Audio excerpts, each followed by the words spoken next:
2026లో ఎవరైతే కొత్తగా స్టాక్ మార్కెట్లోకి రావాలనుకుంటున్నారో వాళ్ళందరికీ అర్థమయ్యే విధంగా ఒక రోడ్ మ్యాప్ అయితే క్రియేట్ చేశాను. ఇప్పుడు దాన్ని క్లారిటీగా ఎక్స్ప్లెయిన్ చేస్తాను, వినండి. అంతకన్నా ముందు రీల్ సేవ్ చేసుకుని అకౌంట్ని ఫాలో చేయండి. నెంబర్ 1 చూసుకుంటే first of all stock market basic foundation గురించి తెలుసుకోవాలి. అంటే అసలు స్టాక్ మార్కెట్ అంటే ఏంటి, అసలు మార్కెట్లో ఎవరు పార్టిసిపేట్ చేస్తారు, అలాగే టెర్మినాలజీస్, అలాగే మార్కెట్ సెగ్మెంట్స్, అలాగే ట్రేడింగ్ టైప్స్, ఇవన్నీ తెలుసుకోవాలి. ఇంకా నెక్స్ట్ నెంబర్ 2 చూసుకుంటే అకౌంట్ సెటప్ అండ్ టూల్స్. అంటే మనం మార్కెట్లో ట్రేడ్ చేయాలంటే ఇన్ఫ్రాస్ట్రక్చర్ అనేది కావాలి. అంటే ట్రేడింగ్ అకౌంట్, డిమాట్ అకౌంట్, అలాగే ఆర్డర్ టైప్స్, ఇలాంటివి. ఇంకా నెక్స్ట్ నెంబర్ 3 చూసుకుంటే మార్కెట్ స్ట్రక్చర్ అండ్ టైమింగ్స్. అంటే అసలు మార్కెట్ అనేది ఏ విధంగా వర్క్ అవుతుంది, అసలు టైమింగ్స్ ఏంటనేవి తెలుసుకోవాలి. ఇంకా నెక్స్ట్ నెంబర్ 4 చూసుకుంటే చార్ట్ బేసిక్స్.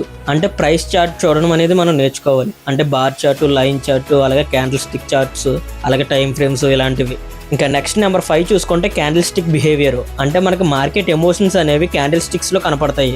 అంటే లైక్ బుల్లిష్ అండ్ బీరిష్ క్యాండిల్స్, ఈ విధంగానే. అలాగే ఇంకా నెక్స్ట్ నెంబర్ 6 చూసుకుంటే సపోర్ట్ అండ్ రెసిస్టెన్స్ లెవెల్స్. అంటే బిగ్ ప్లేయర్స్ యొక్క లెవెల్స్ అనేవి ఇక్కడే ఉంటాయి, like fake breakouts and traps. అలాగే నెక్స్ట్ నెంబర్ 7 చూసుకుంటే ట్రెండ్ అండ్ ట్రెండ్ లైన్స్. అంటే up trend, down trend, side వేస్, అవి.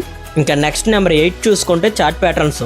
అంటే ఈ చార్ట్ ప్యాటర్న్స్ అనేవి మనకి మార్కెట్ రిపీటెడ్ కండిషన్స్ మరియు బిహేవియర్ ని సూచిస్తాయి. అంటే like head and shoulders and double top bottom లాంటి patterns.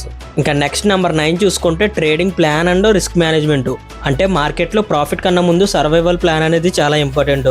Like entry, exit, stop loss, risk reward ratio, అలాగే పొజిషనల్ సైజింగ్, ఇలాంటివి. ఇంకా నెక్స్ట్ లాస్ట్ నెంబర్ 10 చూసుకుంటే సైకాలజీ, ప్రాక్టీస్ అండ్ గ్రోత్. అంటే స్టాక్ మార్కెట్లో సక్సెస్ అనేది ట్రేడర్ మైండ్లో నుంచి స్టార్ట్ అవుతుంది. సో ఎప్పుడు మనం సైకలాజికల్గా ఆలోచించి ఫియర్, గ్రీడ్, అలాగే ఎమోషన్స్ని కంట్రోల్ చేసుకుని మార్కెట్లో సర్వైవ్ అవ్వాలి. అయితే ఇప్పుడు దాకా చెప్పిన ఈ టాపిక్స్ గురించి మీరు క్లియర్గా తెలుసుకుంటే కనుక స్టాక్ మార్కెట్ మీద ఒక బేసిక్ అవేర్నెస్ అనేది మీ అందరికీ వచ్చేస్తుంది. అయితే ఈ టాపిక్స్ అన్నిటి గురించి మీరు క్లారిటీగా విత్ లాజిక్తో తెలుసుకోవాలంటే మన అకౌంట్ను ఫాలో చేయండి. నేను ఎవ్రీడే రీల్స్ అనేది క్రియేట్ చేసి మన అకౌంట్లో అప్లోడ్ చేస్తూ ఉంటాను. అలాగే లాంగ్ లెంత్ వీడియోస్ అనేవి కూడా మన యూట్యూబ్ ఛానల్లో అప్లోడ్ చేస్తున్నాను. అవి కూడా మీకు బాగా యూస్ఫుల్ అవుతాయి. అయితే మీకు ఈ కంటెంట్ అంతా ఫ్రీగానే ప్రొవైడ్ చేస్తాను. మీకు ఇంట్రెస్ట్ ఉంటే కనుక మన అకౌంట్ను ఫాలో చేసి రెగ్యులర్గా మన కంటెంట్ను ఫాలో అవ్వండి. ఓకేనా? కంటెంట్ అనేది ఇన్ఫర్మేటివ్ అనిపిస్తే కనుక లైక్ చేసి, షేర్ చేసి అకౌంట్ను ఫాలో చేయండి. Thank you.